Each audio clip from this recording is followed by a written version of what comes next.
On this episode of Doing the Most, we're making a recipe from my new book. We are making the Zesty Mead.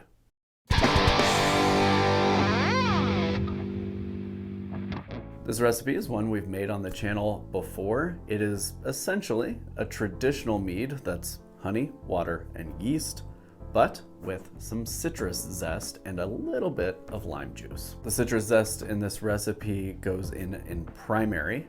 However, if you want a juicier, zestier mead, reserve the zest in the juice for secondary. Either way works. If you put the zest and the juice in primary, it's a lot milder. If you wait and put your zest and juice in secondary while your mead is clearing, it will be a little bit punchier, a little bit fresher, and a bolder flavor. I like it either way. You can get my book right now on my website, doingthemost.org/book, or through Amazon's Kindle store. Right now it's on sale for $9.99. It includes a full visual guide on how to make mead, as well as 20 recipes that I have tested and I trust to make delicious 1-gallon batches at home. So real quick, let's take a look at our ingredients. The ingredients for this zesty mead are 2.5 pounds of honey, the zest of half an orange, the zest of 1/4 of a lemon, the zest and juice of 1/4 of a lime, 0.5 grams of wine tannin, and 1 gallon of water. The yeast we'll be using for this is Lalvin's K1V1116. We will also be using 6 grams of ferment O as our nutrient. For back sweetening, I recommend 3 ounces of honey in this 1-gallon batch. That wine tannin in there just provides a little stick-to-itiveness to the flavor profile. If you don't have wine tannin, feel free to just use a little bit of strong brewed black tea, maybe a tea bag and 8 ounces of water. Steep that for 5 minutes and add that in primary before topping off with the rest of your water. That will give you a similar tannin profile. It's important to make sure all the gear and equipment that's going to touch your mead is sanitized. I like to use a no-rinse solution called Starzan. It's super simple because you don't have to rinse it off. You just make sure everything has about 2 minutes of contact time with the Starzan, shake off all the foam that you can, and go. Don't have to rinse it. You want to make sure that the only microbes in your mead are the yeast that you put in there. And Starzan, or another form of no-rinse sanitizer, is the way to make sure that happens. Okay, enough blathering on. Let's see how this zesty mead is made.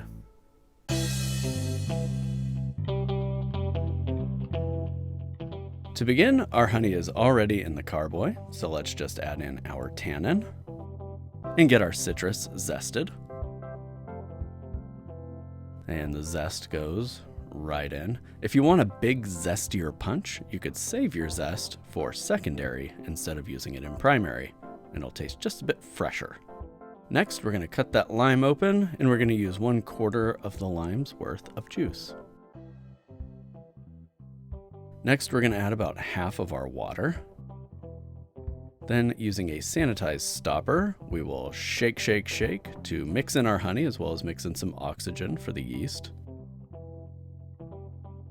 Then our yeast goes in, and the rest of our water goes in.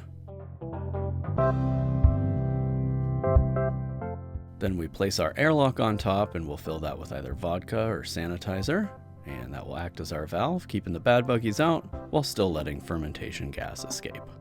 We'll be adding our ferment O in 3 2-gram additions at the 24, 48, and 72 hour marks. And just be careful, don't jostle it too much. You don't want a volcano, just kind of let it dissolve on its own.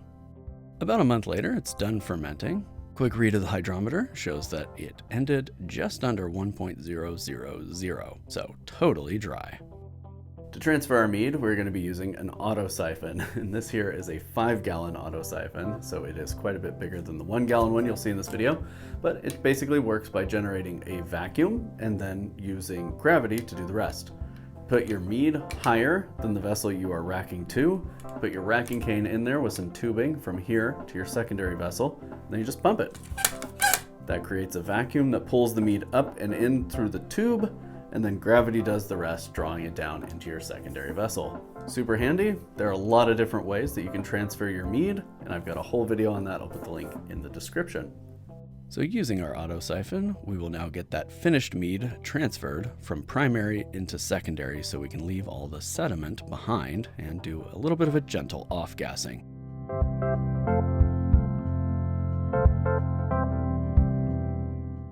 And then we're going to stabilize by using potassium metabisulfite in the form of a Campden tablet. 1 Campden tablet goes right in,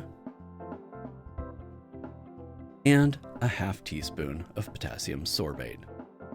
These two stabilizers will work in tandem to prevent re-fermentation. Then 12 to 24 hours later, we can come back in and back sweeten. And here I'm just putting in the warmed back sweetening honey and allowing that to naturally mix with the mead. And then we'll put that in the fridge for a little while to allow it to clear. Once it's cleared up, we're ready to get that into bottles. This here is a bottling wand, and it's got a valve at the bottom.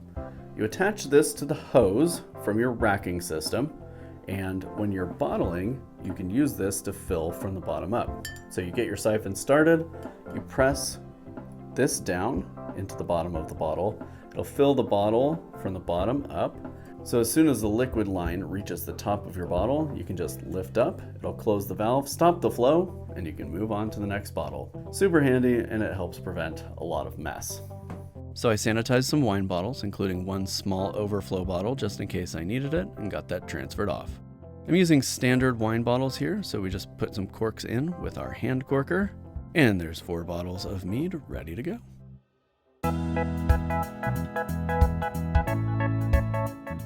Alright, just for those of you who like to always make fun of me for not labeling my meads, look at that. It says ZESTY right there, blue painter's tape. So I know exactly what this one is. Let's take a taste. Look at that color. Nice kind of light straw color. Crystal clear. Super beautiful. Smells like citrus. You get big lime zest on the nose. A little bit of grapefruit in there. And just a touch of honey on top.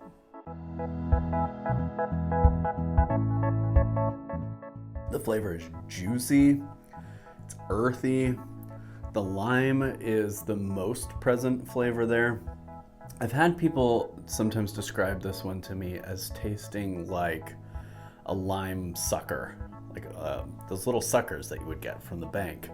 And I think that flavor is more present when you use the juice and zest in secondary.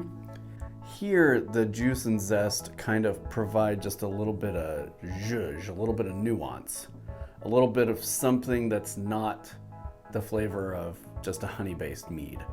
And I kind of like that. And it's a thing that when it ages out, it really marries together well and creates a kind of multifaceted mead.